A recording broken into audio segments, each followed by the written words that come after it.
Kawuok e yueno madundo wadhi nyime gi weche manyien. Lakteche matiyo e Botend County ma Nairobi ocholo ng'ur margi nyim od bura mar county ma Nairobi mondo mi MCAs okonygi sundo tend county no omigi okumba mar thieth mar NHIF kaka chik dwaro. Kagiloso oko mar apisi mar gavana bang' bago wuoth mar ng'anyo mamuol gi buogo dhi ng'anyo bang' ndalo 2 poni tend county ma Nairobi okochopo dwaro margi.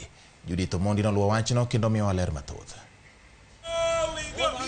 Kuom dweche madhi 5 koro, lakteche matiyo e Botend County ma Nairobi osebedo kod ng'ur e wi wach mar ni ok chwal omenda mar 1,700 ma ing'adogi mondo mi odhi e okumba mar thieth NHIF kaka owinjore. We don't have a comprehensive insurance cover. Yes. Can you imagine? Shame. We've actually tried to coordinate with the county. We've tried to use diplomacy, but diplomacy has not worked. We've had no cover from 4th of February.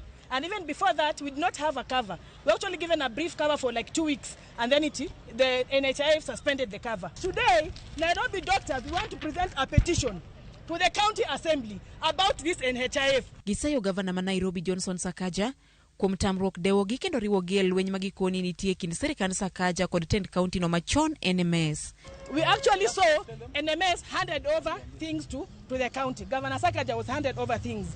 But as we speak, he says he was just handed over partial things. That's why we're asking, where is that deed? Because he says he can't make any contract. He can't pay NHIF without the deed of novation. And I know after this, he likes Twitter. He'll go to Twitter and he'll give big names. He'll mention NMS, he'll mention NHIF, he will mention PSC, he will mention FBI, WHO, CG what, big names. But for us, it is simple.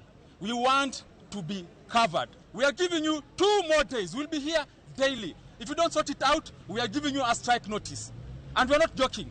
Ma biro e kinde mabende riwruok mar lakteche pacho kae KMPDU ne obuogo dhi ng'anyo chak dwe mar 3 poni piny owacho koketo e tim dwach lakteche pacho kae. Judith Omondi, Ramogi TV.